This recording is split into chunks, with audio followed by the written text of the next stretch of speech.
Programnya Jepara piye. Oh ya. Itu banyak selalu jadi pertanyaan. Kita juga belum tahu ini nanti yang 2029 akan seperti apa ya.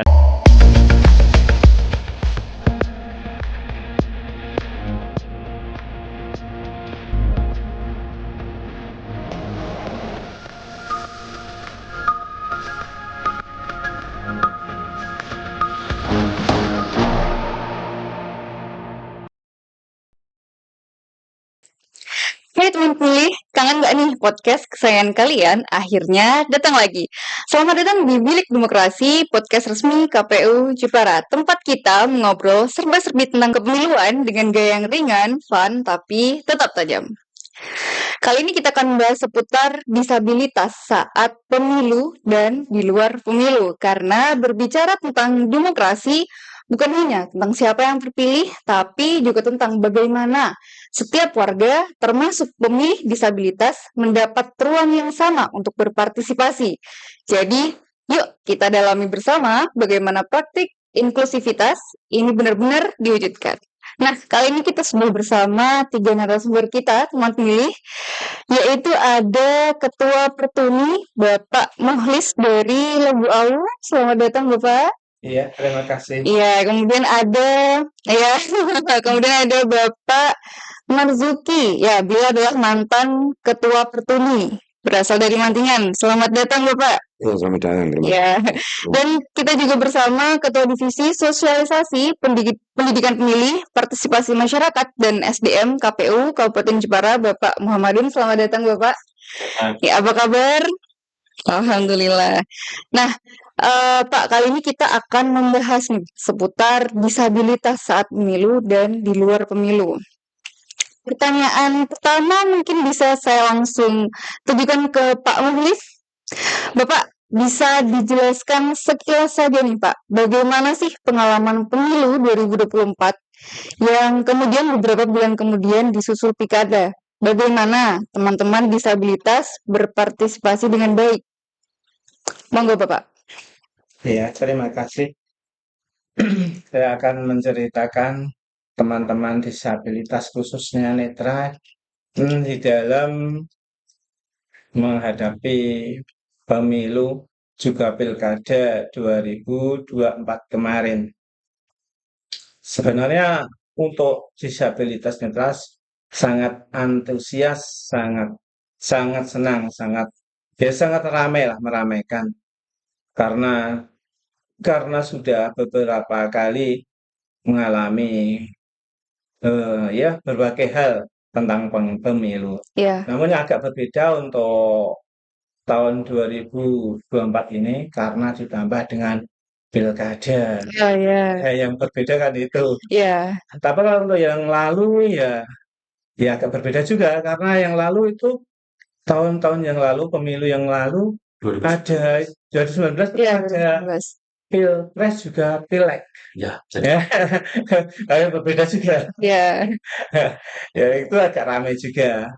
Namun lebih ramai untuk tahun 2024 walaupun untuk pemilu diringkas pilpres juga ya.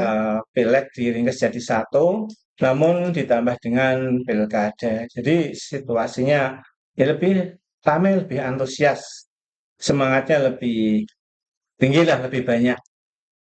Terutama pada pada sosialisasi pilkada kemarin Oh yang ya, belum pernah kita lakukan ya, belum pernah kita rasakan untuk di Jepara ini ada pilkada serentak khususnya. Kalau untuk pilkada yang pecah-pecah kayak dulu ya semacam itu ya sudah sih. Cuman kalau pilkada yang serentak kemarin itu kan nasional, jadi lebih agak spesifik lah. Spesifikasinya karena ya calonnya terus calonnya yang jadi sekarang ini juga calon-calon yang dulu juga prosesnya yang kemarin banyak dilibatkan disabilitas untuk mengikuti debat debat pilkada yang spesial itu. iya. Itu Mbak. Oke. Tadi menyebutkan ada sosialisasi ya, Pak. Iya. Nah, kalau dari Bapak betapa penting sih Pak sosialisasi dalam pemilu 2024 untuk pemilih disabilitas Pak?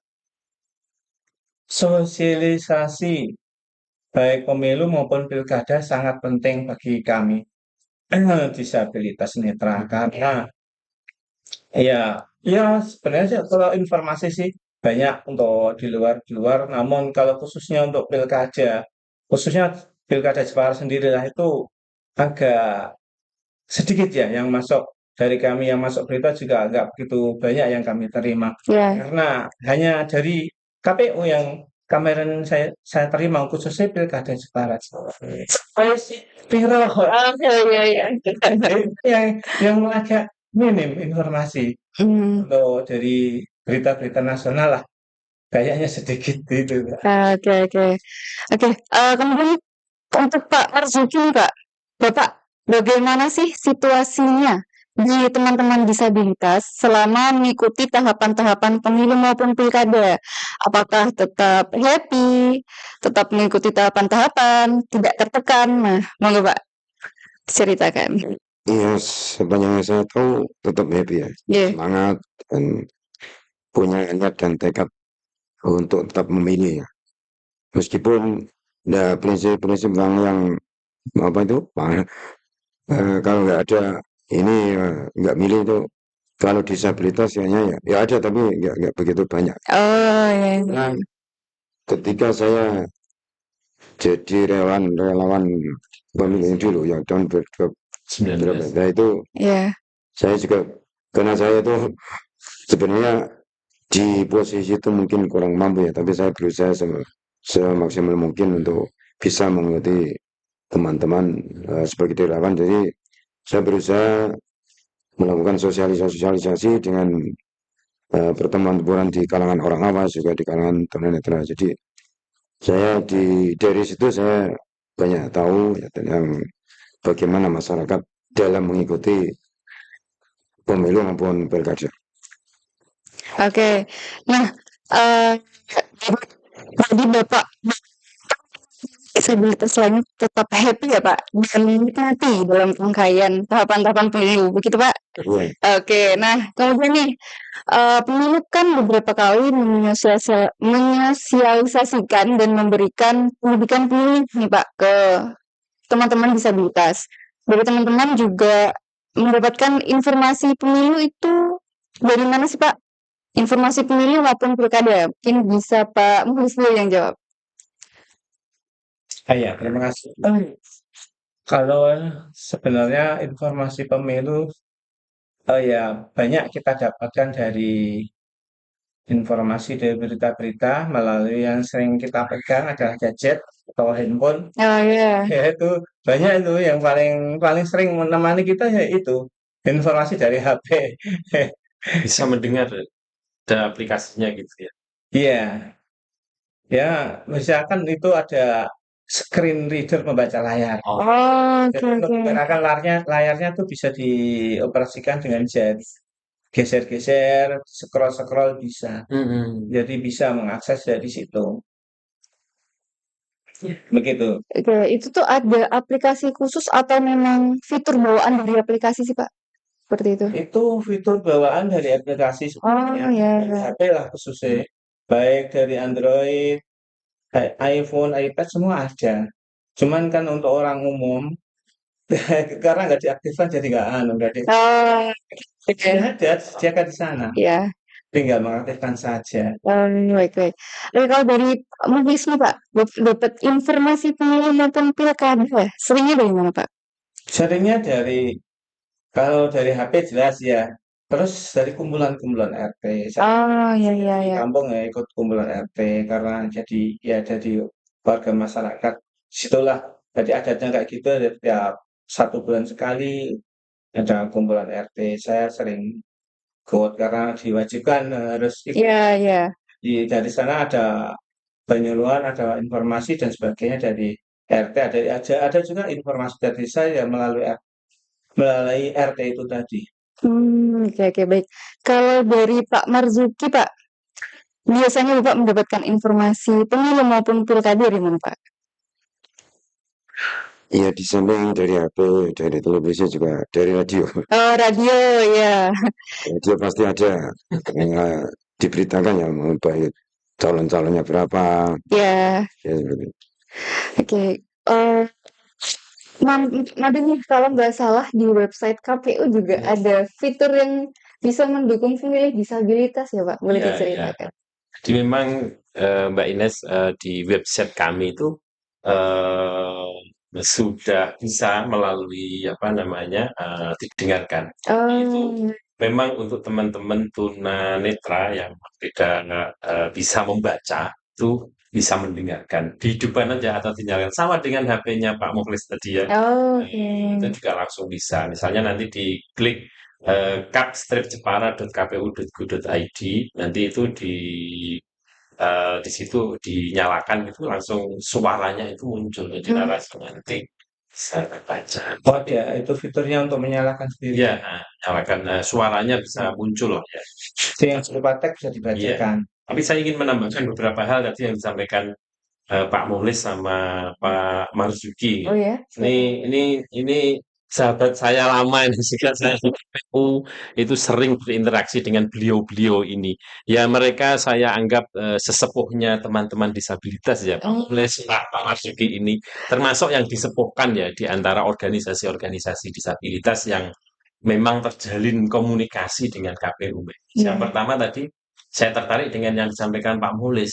Memang di setiap pemilu itu ada dinamikanya dan Pak Mukhlis tadi menceritakan betul kesan-kesannya. Misalnya pemilu 2019 itu memang pemilu pertama di mana 5 jenis pemilihan itu jadi satu. Hmm, Kan pemilu sebelumnya dipisah. iya, iya. 2014 misalnya, pemilu legislatif dulu. Setelah selesai, baru pemilihan presiden dan wakil presiden. Itu masih terkenang Pak Mukhlis sebetulnya. Iya. 2019 dalam sejarah pertama di Indonesia, 5 jenis pemilihan, memilih presiden wakil presiden, kemudian memilih DPD, memilih DPR RI, DPRD provinsi dan DPRD kabupaten itu menjadi satu. Nah, ditambah tadi ada sejarah baru yang 2024 ya Pak Mulis. Iya.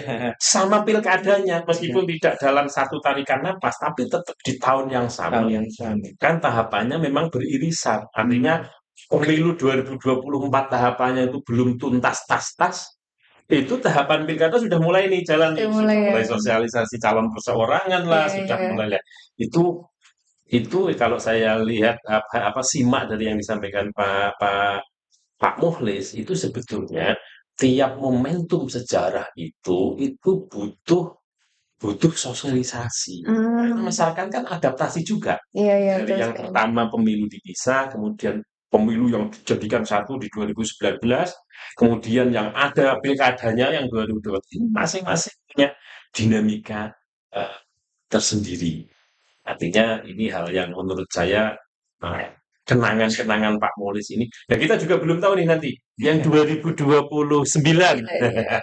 akan seperti apa ya nanti. Kalau menurut undang-undang yang sekarang ya masih seperti yang 2024. Tapi nanti kalau ada penyusian-penyusian dan lain sebagainya, tentu ada hal yang harus kita sampaikan kepada masyarakat umum, khususnya kepada teman-teman disabilitas. Kalau yang disampaikan Pak Marzuki tadi, soal bagaimana teman-teman disabilitas bisa bisa mengakses informasi dari banyak hal. Kalau Pak Marzuki ini kenangan saya memang beliau ini yang gigih menjadi relawan demokrasi.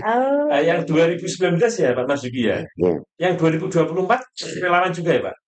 kayaknya nggak ada ya. Nggak ada ya. Nah, yang 2024 yang pilkada itu ada sebagian memang. Yang 2019 itu memang jumlah relawannya 50 orang. Di disabilitas itu ada banyak yang terjun menjadi menjadi apa namanya menjadi ya semacam relawan yang memang menyosialisasikan pemilu itu. Disabilitas mendapat porsi yang sama dengan yang lain dan Pak Marzuki itu salah satu pelakunya ya Pak Marzuki ya.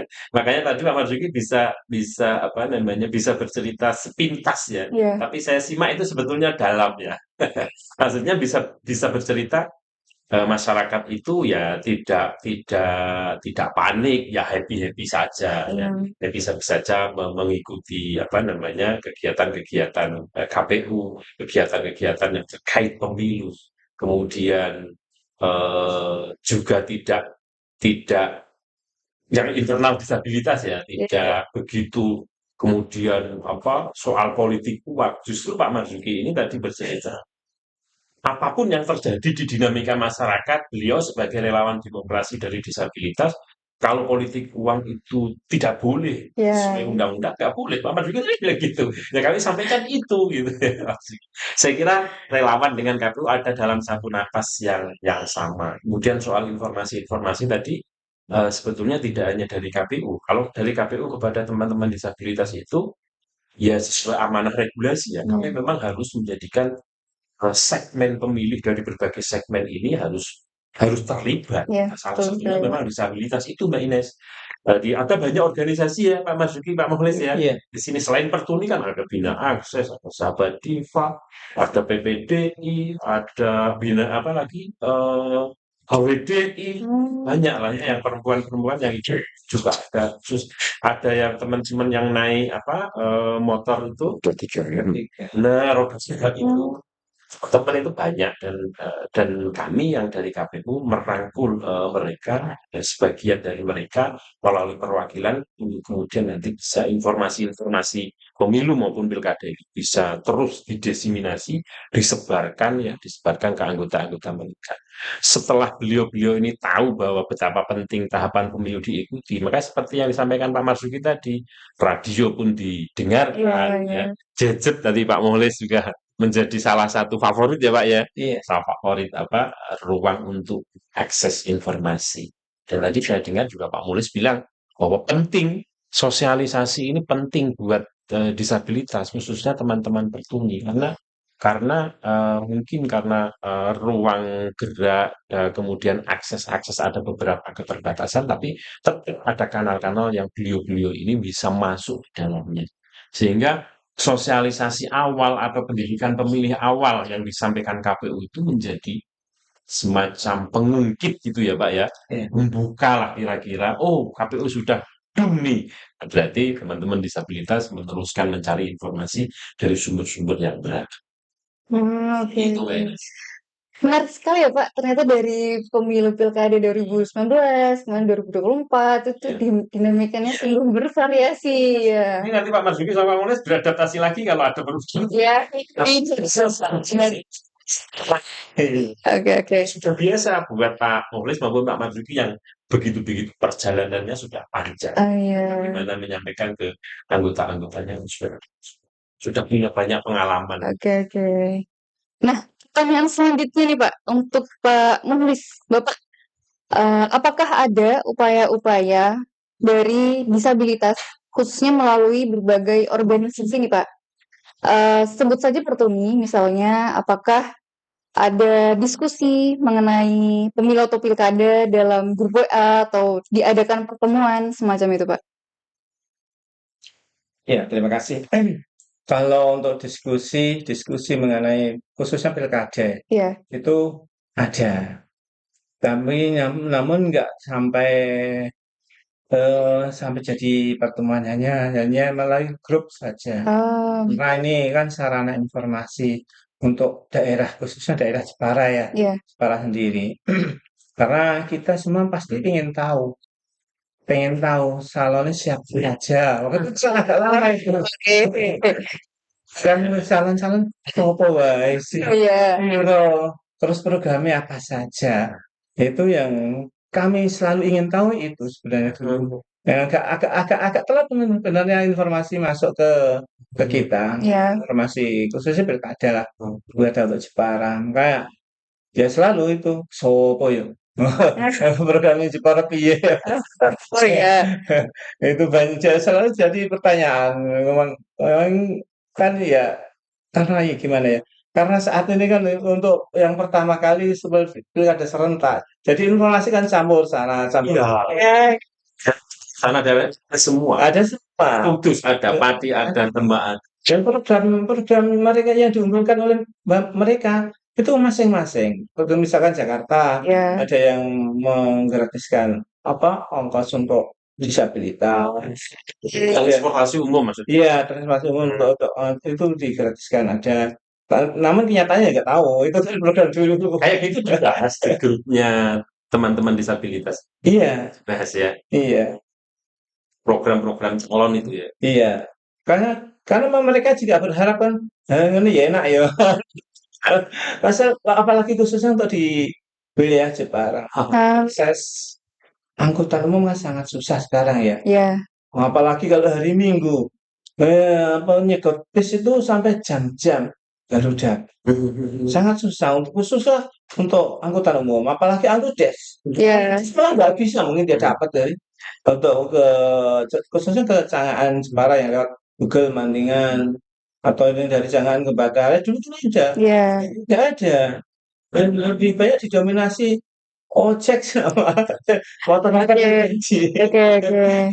Itu makanya kita berharap supaya ada perhatian lah untuk kami para disabilitas dan Iya. khususnya pemerintah Jepara, Pemda Jepara agar ya separahnya memperhatikan itu. Gitu. Oke, baik. Kalau dari Pak Marzuki, mungkin bisa menambahkan, Pak, kira-kira hal-hal apa sih yang sering dibincangkan atau disuarakan nih dalam seputar pemilu maupun pilkada? Ya, terutama memang program untuk disabilitas ya, terutama untuk tunanetra itu bagaimana ketika kita butuh bantuan itu kira responnya bagaimana. Oke, berarti banyak sedikit memang tentang visi misi mereka ya, Pak. Visi misi calon terhadap pemilih disabilitas ini bagaimana, begitu ya, Pak ya? Tapi itu ya itu Oke, oke. kan makanya itu agar dapat ya minimal meringankan beban kami lah untuk pergian supaya nggak terlalu mahal. Iya, iya. Begitu. Oke, baik. Nah, Pak. Itu ya. Oh ya, boleh, Tanggapi boleh, ya. boleh. Yang disampaikan Pak Okles maupun Pak Marzuki ini sebetulnya substansi tahapan kampanye ya di situ, Mbak Ines. Oh, betul. Substansi tahapan kampanye, tahapan kampanye itu kan sebetulnya tahapan yang memungkinkan calon dengan calon bupati wakil ini pilkada ya. Ya. Kalau pemilu kan berarti calon DPRD, calon presiden. Nah, calon pilkada misalnya dibahas tadi pilkada. Ruang interaksi antara calon dengan pemilih dalam hal ini disabilitas ternyata sudah punya frame dia. Teman disabilitas sudah punya frame, misalnya poin-poin pokok. Ini calonnya siapa? Yang paling dasar kan begitu tadi Pak Molis.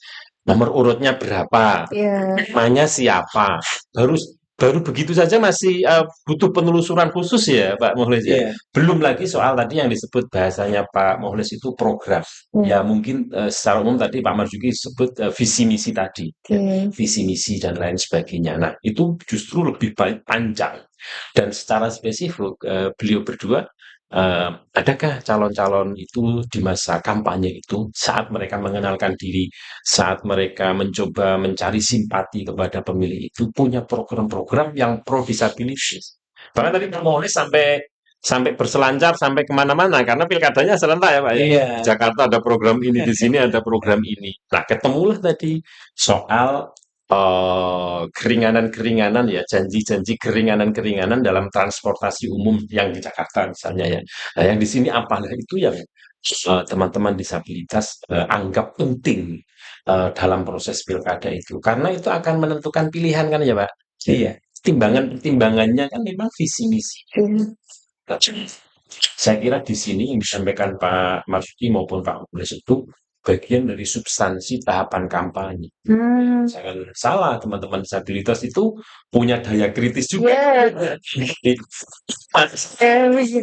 Justru upaya pencariannya itu, effortnya ya, usahanya mencari informasi itu luar biasa dan banyak substansinya yang dicari. Karena saya sedikit banyak mengenal teman-teman disabilitas karena selama di KPU memang banyak berinteraksi dengan beliau sehingga kalau garis-garis aspirasi itu selalu diingat oleh teman-teman disabilitas.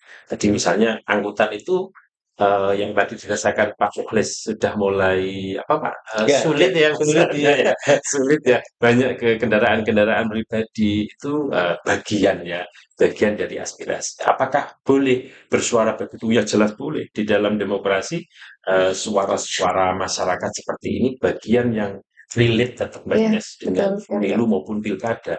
Jadi dalam pemilu maupun pilkada itu ada masa tahapan, tapi ada namanya post election. Dimensinya pasti hasil. Hasil itu maksudnya apa? Apakah calon-calon yang sudah dipilih ini memiliki keberpihakan-keberpihakan kepada masyarakat, khususnya disabilitas, itu mereka akan bersuara. Ini bagian ruang demokrasi yang ini masuk di dalam beraspirasi. Jadi yang disampaikan Pak Mulis saya kira keren itu Pak. Partisipasi di dalam tahapan, tapi setelah tahapan pun masih punya harapan, menjaga harapan itu Ya, ya. oke.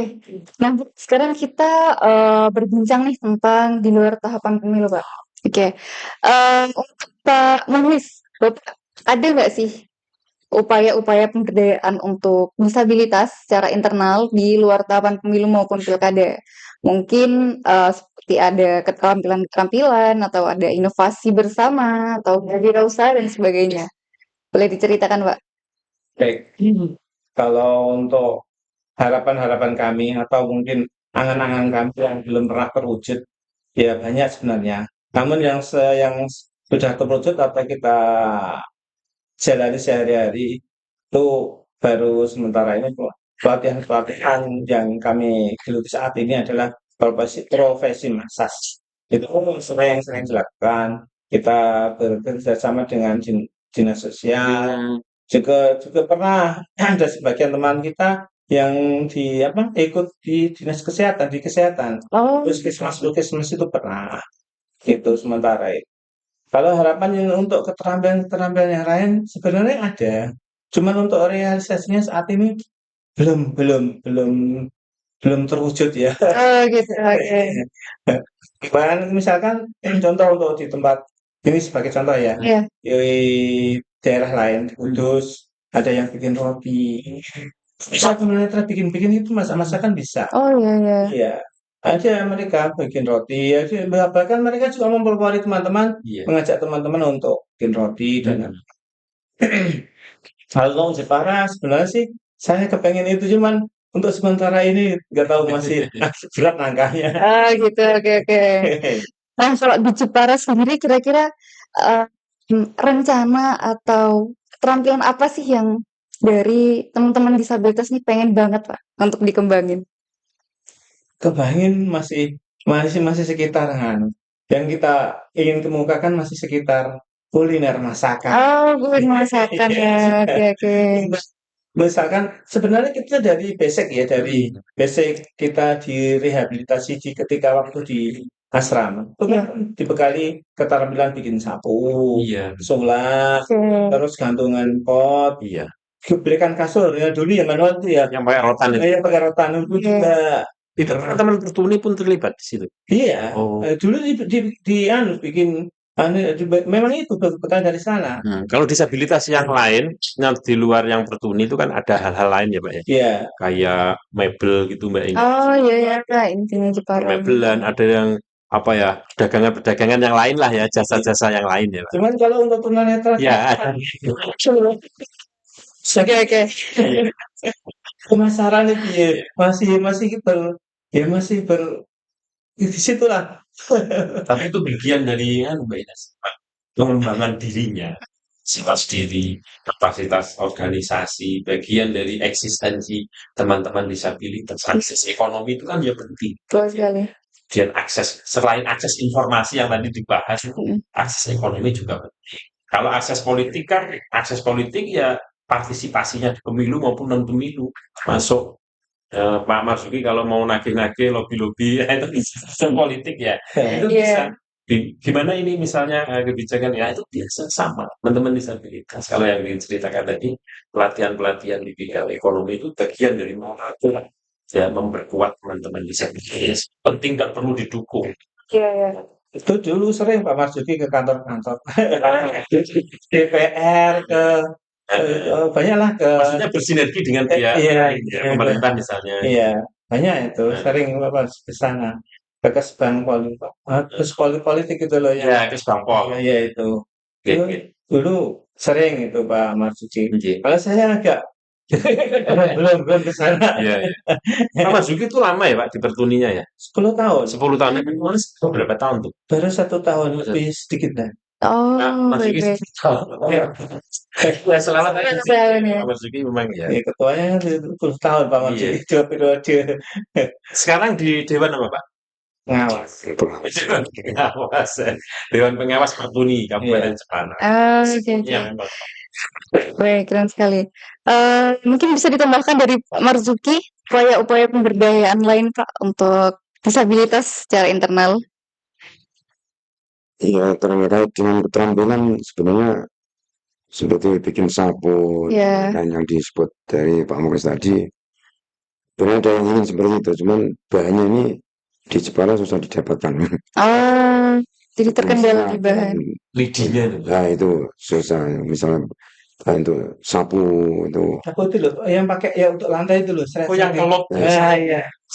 susah tanya belum ada yang tahu kan? Lidi belum pernah di sana di asrama belum pernah.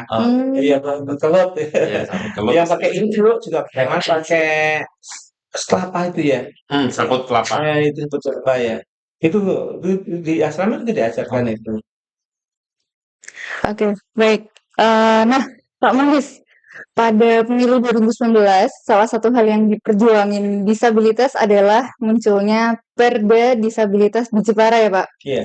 Nah, boleh diceritakan Pak, apakah apa yang sebetulnya jadi garis aspirasi disabilitas sih Pak secara umum pada pemilu dan pilkada 2024 kemarin?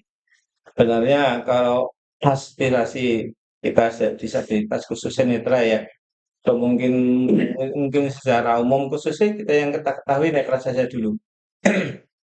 Inginnya layanan umum. Soal pelayanan. Iya. Layanan publik terus. Kata kuncinya di pelayanan publik khususnya yang disabilitas. Iya.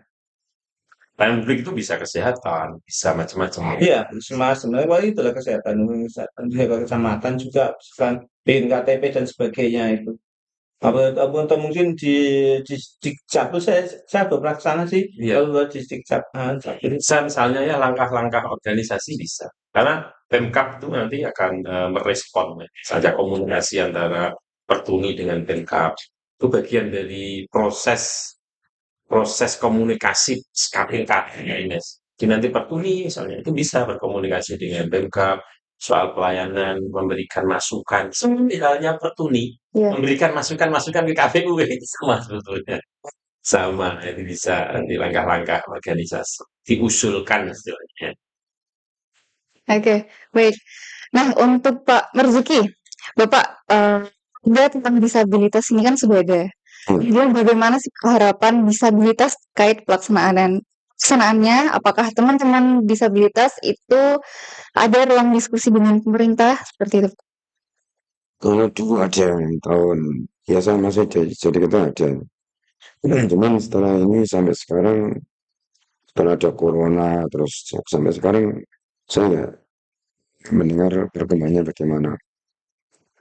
Harapannya sih dulu banyak yang saya tuangkan di Perda itu ya. Oh ya. Masuk penerimaan mahasiswa di Unisnu saya juga menyampaikan itu Oh, supaya bisa menerima seperti kampus-kampus yang universitas di Jogja, Semarang seperti di UDIN kan bisa. Penerimaan mahasiswa disabilitas. Iya, iya. Itu saya dulu Ada di Sampai sedetail itu ya Pak ya. iya, terus ramah disabilitas itu termasuk kayaknya kalau di Rumah Seniman sudah ada ya masuk pintu kamar mandi dibuat lebar supaya kursi roda bisa masuk. ya akses kursi roda. Terus saya nggak tahu ada tulisan khusus untuk disabilitas itu maksudnya apa, tapi waktu itu ada pas sakit itu ada. Dan itu ditulisan di pas pengambilan obat itu ada seperti itu. Iya. Tapi saya nggak tahu itu tujuannya. Bagian dari yang memandu ya Pak ya. Ya itu. Iya Mbak Ines, saya maksudnya nambahkan ya sama Iya. Pak Marzuki. Saya masih ingat memang perjuangan teman-teman disabilitas yang pemilu 2019. Jadi mereka berkumpul, berdiskusi. Saya kira itu, saya dulu menganggap itu sebagai dinamika yang sehat di alam demokrasi. Mereka berkumpul, berdiskusi, kemudian ada pendamping-pendampingnya Iya. dari beberapa eksternal, organisasinya lintas. Mereka ada dalam satu suara, dalam satu aspirasi, bagaimana agar teman-teman disabilitas ini untuk berbagai aspek di Pemkab itu terlayani dengan baik. Atau kalau masih ada keterbatasan-keterbatasan, oke ya. Tapi ada perkembangan-perkembangan yang lebih baik berproses ya. Selalu sampai pada proses-proses politik ya Pak ya. Artinya Perda ini betul-betul aspirasi maksudnya ya, aspirasi teman-teman disabilitas ya, direspon oleh apa namanya Pemkab, oleh DPRD sampai muncul ada perda itu. Nah, soal pelaksanaan nanti mungkin ya organisasi itu atau kelompok-kelompok masyarakat yang lain akan terus berkomunikasi dengan Pemkab. Saya kira kalau soal pelayanan disabilitas di undang-undang pemilu, di undang-undang pelayanan publik apapun itu tetap diafirmasi, maksudnya di, di, dijelaskan lah ya secara khusus. Kalau pemilu itu juga ada undang-undang nomor 7 2017 pelayanan terhadap disabilitas. Nanti di undang-undang apa ada? Artinya ini bukan bagian yang harus dilupakan, memang harus punya komitmen bahwa disabilitas ini punya aspirasi yang terus mereka tunggu realisasi itu bagus untuk iklim demokrasi di Jepara. Saya kira bagus ya, mereka hidup pengertiannya, diskusinya hidup, organisasinya hidup. Mungkin yang perlu diangkat lagi barangkali komunikasi ya dengan organisasi ini, kemudian dengan Pemkab, dengan kelompok-kelompok, dengan KPU Pak Marzuki ini kalau mau mengkritik saja kepada Pak Matun misalnya. Langsung biasanya itu begini, tidak masalah. Dan kritik-kritik itu yang dari input ya buat kami di KPU itu terus meningkatkan pelayanan. Iya, betul sekali.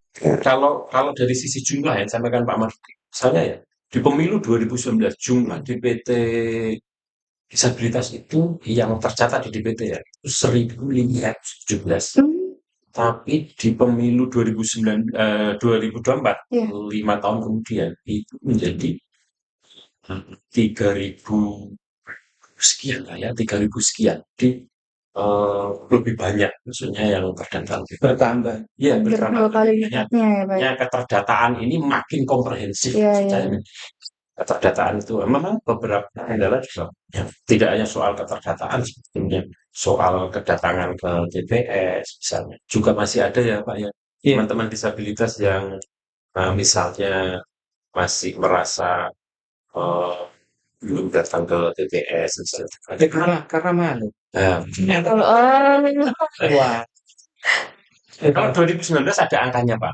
Secara nasional itu partisipasi disabilitas di TPS itu sudah lebih dari 50%. Tapi kalau di provinsi dan kabupaten kota itu rata-rata masih di bawah 50%. Tapi beberapa perkotaan ada yang lebih 70%. Kayak kota Semarang itu Pak, pemilu 2019. Perkotaan ya.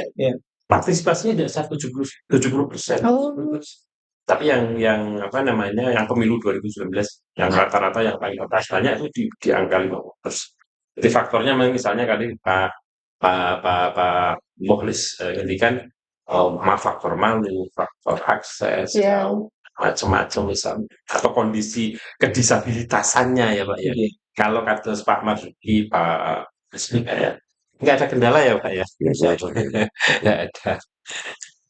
Kan mobilitas karena kalau bagi mereka-mereka yang belum pernah mengikuti rehabilitasi di balai sosial untuk tunanetra ya, itu kan mereka belum diajari untuk bermobilitas. Jadi cara jalan, cara nyebrang di jalan, cara orientasi tempat, kamar tidur, kamar mandi, itu kan perlu proses itu. Diajari ya. Ada pembelajaran. Gitu, makanya cara jalan. Kalau kita yang belum pernah memang jalannya agak repot kan, ya takut keblegong. Makanya kalau di KPU itu pemilu yang aksesibel, pilkada yang aksesibel itu termasuk di antara kebijakannya mendirikan TPS harus yang mudah dijangkau. Harus memang menjadi catatan-catatan atau perhatian serius KPU. Ya barangkali ada hal-hal yang masih kurang, tapi perbaikan ini terus dilakukan dan paling sering disuarakan itu ya Pak ya, Iya, akses ya, akses, iya. akses ya. Pokok itu, Heeh. pokok itu utama. Akses itu utama. Baik, Pak Madun. Bapak, apakah ada riset khusus nih terkait disabilitas dalam pemilu? Iya, iya, iya. Saya masih ingat yang ini Mbak Ines, 2019. Bagaimana, Pak? 2019 itu KPU pernah melakukan riset ya. Hasil risetnya bisa dibaca itu di jurnal KPU RI karena sudah dipublish tahun 2019 akhir atau kalau tidak salah awal 2020 mungkin ya, Ya. publishnya. Tapi kalau pelaksanaan risetnya itu 2019 akhir. Hmm. Terlibat ya di dalamnya itu. Karena melalui metode wawancara. Itu temanya sekitar aksesibilitas internet dan partisipasi online disabilitas di pemilu. Oh. Jadi pertanyaan-pertanyaannya, wawancara-wawancara ya seputar apakah teman-teman disabilitas itu sudah terkoneksi dengan internet? Ya, ya. Masuk apakah biayanya terjangkau? Kemudian apa yang paling banyak disampaikan di dalam saat mereka mengakses internet itu pertanyaan-pertanyaan itu di dalam politik misalnya. Ada temuan-temuan di dalam riset itu ya mayoritas disabilitas di Jepara itu yang tergabung dalam organisasi itu mereka sudah terkoneksi dengan internet. Asalnya HP, mereka punya HP Iya. terkoneksi dengan internet dan mereka apakah mereka bisa menggunakannya? Bisa, jawabannya. Mayoritas bisa. Tapi kalau dalam hal pertanyaan, waktu itu masih jadi apa namanya ya, semacam pertanyaan ya Iya. di wawancara. Bagaimana cara mencari informasi-informasi pemilu itu butuh kompetensi khusus. Jadi kalau sekedar mengakses itu bisa, tapi kalau secara khusus mencari informasi-informasi pemilu itu butuh kompetensi khusus. Artinya butuh diberitahu lewat ini, caranya ini. Iya, iya, iya. Dan kalau ada pertanyaan juga waktu itu, kalau saya sesi wawancara itu, apakah disabilitas menggunakan internet itu untuk aktivitas politik? Ternyata jawaban disabilitas minoritas yang menggunakan sebagai aktivitas. Oh, minoritas ya, Pak Jadi ya? akses mereka ke internet itu lebih banyak digunakan untuk kepentingan relasi sosial. Jadi Pak Marzuki komunikasi dengan Pak Moles kayak gitulah ya. Iya, iya. Di samping itu akses ekonomi Mbak. Jadi untuk promosi ya Pak. Biasanya HP itu digunakan untuk promosi dagangan-dagangan mereka. Nah, pertanyaannya dikembangkan, tidak dipakai untuk aspirasi di bidang politik saat tahapan pemilu. Mereka mengatakan tidak. Ada sebagian yang mengatakan takut kena bully, takut kena stigma. Iya. Akhirnya kalau komen-komen di grup takut dibilang urusan aku pusing. Hasil risetnya. Tetapi alhasil riset itu menggambarkan bahwa mereka, teman-teman disabilitas yang tergabung dalam organisasi itu sudah banyak mengakses internet. Artinya literasi bacaannya sudah lumayan. Iya, iya. Sehingga kalau kami menyediakan website itu ya sebagian dari mereka memang sudah mengakses. Ya tidak semua ya, tapi sebagian dari mereka sudah bisa mengaksesnya dan menularkannya ke yang lain. Cuman yang kan disabilitas itu ada yang tergabung di organisasi, ada yang tidak ya, Iya. Pak Marzuki, Pak Mulis ya. Nah, yang tidak ini ya butuh pendampingan secara khusus. Menurut saya riset KPU Jepara itu menjadi dasar kami waktu itu ya. Iya. Dan sekarang bahwa konten-konten kami di media sosial maupun di website itu juga dijangkau oleh disabilitas. Oh, bisa Artinya juga ya. pelayanan itu juga sampai disabilitas. Penting. Makanya kalau di pemilu 2019 itu, makanya di website kami sekarang aplikasi suara itu Iya. sudah muncul. Itu bagian dari peningkatan namanya pelayanan di bidang informasi. Saya kira itu Mbak Ines yang riset. Setelah itu kami belum ada riset secara khusus ya, tapi welcome KPU Jepara kalau seandainya ada pihak eksternal yang mau meneliti teman-teman disabilitas ini bagus. Kalau ada yang terkait dengan pilkada, KPU welcome terhadap data-datanya. Oke, seru sekali ya, Pak ya. Iya. Oke. Baik. Luar biasa banget ya teman pemilih. Obrolan barusan kita bersama Pak Muhammadun, bersama Pak Muhlis dan Pak Marzuki benar-benar membuka mata kita tentang pandangan penyandang disabilitas memberikan warna penting nih dalam penyelenggaraan Pilkada dan Pemilu 2024. Terima kasih untuk Pak Madun, terima kasih untuk Pak Mulis, terima kasih untuk Pak Marzuki yang sudah meluangkan waktu dan memberikan perspektif berharga untuk kami semua. Oke, semoga apa yang kita dengar hari ini Pak bisa menginspirasi teman pemilih semua untuk semakin peduli, semakin memahami dan ikut aktif dalam mendorong pemilu yang inklusif bagi semua warga.